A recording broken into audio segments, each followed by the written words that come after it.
जय श्री कृष्णा। राधे राधे। कार्तिक मास महात्म्य 18वां अध्याय सुनेंगे आज। इस अध्याय में हम महर्षि सूत जी के द्वारा भगवान की पूजा का महात्म्य जानेंगे। तो आइए सर्वप्रथम भगवान का स्मरण करते हुए सब बोलिए विष्णु भगवान की जय। ओम नमो भगवते वासुदेवाय।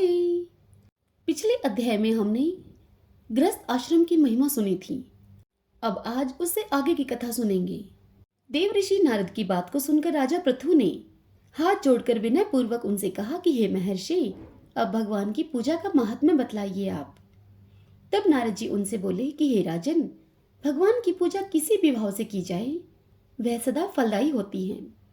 फिर श्रद्धा युक्त होकर भगवत भजन करने वालों की गति क्या कही जा सकती है, इसका तो बखान भी नहीं किया जा सकता। इस संबंध में मैं तुम्हें एक अति प्राचीन कथा सुनाता हूँ। नारद जी बोले, हे राजन, किसी समय कालिंद पर्वत पर बसे दीर्घपुर नामक नगर में एक सुबाहु नाम का राजा राज्य करता था। वह बड़ा ही धर्मात्मा और प्रजा का संतान की भांति पालन करने वाला राजा था। उसका धूम्रकेश नामक एक पुत्र था।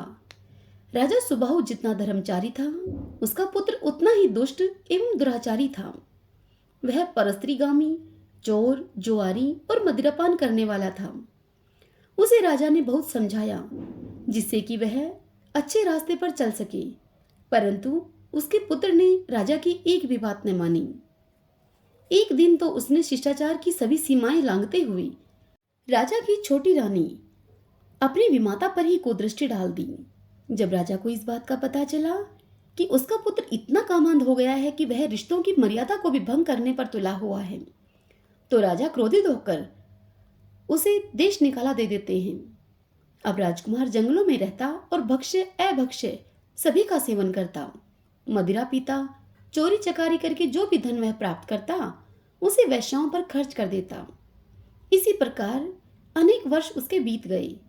राजकुमार एक वन से दूसरे वन, दूसरे से तीसरे वन में भटकते भटकते अब वृंदावन जा पहुंचा।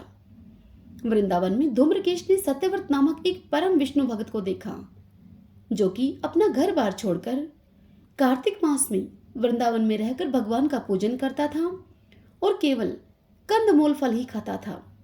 हे राजन, वह भगवान से प्रतिदिन प्रार्थना किया करता था कि हे भगवान, इस दुख रूपी संसार में डूबते हुए मुझ दीन की आप रक्षा कीजिए। श्री राधा जी के सहित मैं आपको नमस्कार करता हूँ। इस प्रकार कहते कहते प्रेम मगन होकर वह कभी रोने लगता, तो कभी हर्ष में भरकर नाचने लगता, तो कभी गाने लगता। नित्य प्रति का उसका यही व्यवहार था।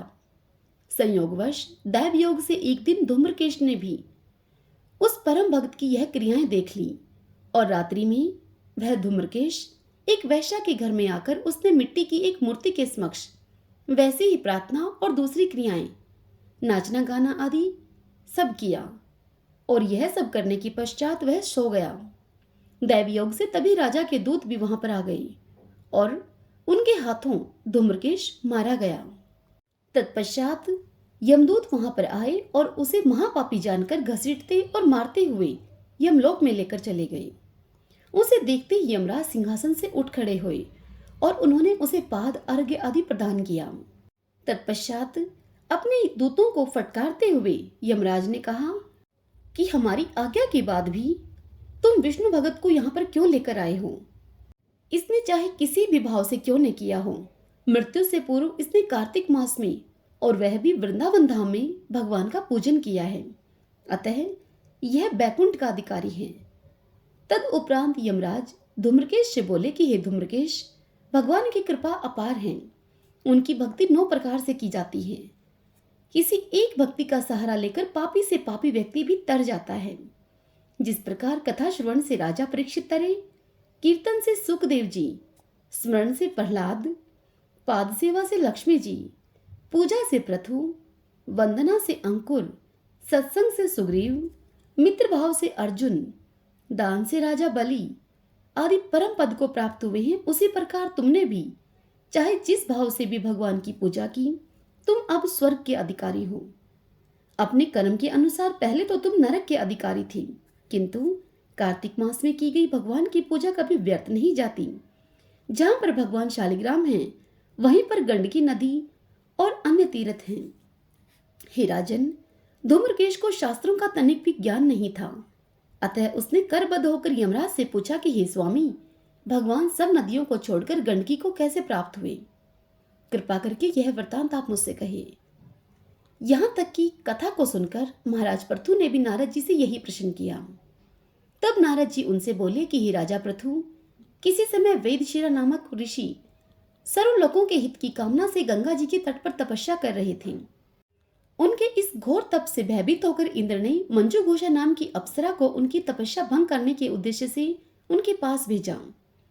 मंजू घोषा उस रमणीक स्थल पर आकर अपने हाव भाव और नृत्य आदि से ऋषि की तपस्या को भंग करने की चेष्टा करने लगी। अब हे महाराज पृथु, इसी प्रयास में उसने ऋषि के चरणों का स्पर्श किया तो ऋषि के रोम रोम खड़े हो गए, जिससे मंजू घोषा को भ्रम हुआ कि ऋषि उसके वश में हो गए हैं। अतः उसने निसंकोच होकर उनके गले में अपनी बाहें डाल दी। इससे ऋषि की तंद्रा भंग हो गई। वे अत्यधिक क्रोधित हो उठे। उन्होंने मंजू घोषा को श्राप देते हुए इस प्रकार कहा। ऋषि बोले, अरे मूर्ख, तू मुझे पाप कर्म में घसीटकर इस संसार सागर में डालने के लिए आई है, इसलिए मैं तुझे श्राप देता हूं कि तू नदी हो जा।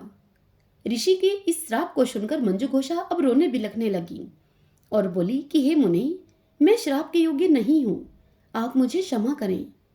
हे राजा पृथु, जब मंजू घोषा ने इस प्रकार बार बार मुनि से समायाचना की तो उन्हें उस पर दया आ गई और वे बोले कि जिस समय भगवान विष्णु वृंदा के श्राप से शिलारूप होंगे तब वे तुम में स्थित होंगे, तब तुम भगवान को धारण करने वाली नदी होगी। इस प्रकार मेरे द्वारा दिया गया यह श्राप तुम्हारे लिए वरदान सिद्ध होगा। इस प्रकार की कथा को सुनकर यमराज ने राजकुमार धूम्रकेश से कहा कि हे राजकुमार, जिस प्रकार अनजाने में भी किया गया पाप क्षमा के योग्य नहीं होता, उसी प्रकार अनजाने में किए गए भजन का सुफल भी अवश्य ही मिलता है। इसलिए तुम भी अनजाने में किए गए भजन पूजन के कारण बैकुंठ के अधिकारी बन गए हो। अतः अब तुम विष्णु लोक की ओर गमन करो। तभी भगवान विष्णु के गण भी वहां पर आ गए और उसे एक दिव्य रथ में बिठाकर विष्णु लोक को लेकर गए। श्रीमन नारायण नारायण नारायण, भजमन नारायण नारायण नारायण। ओम नमो भगवते वासुदेवाय।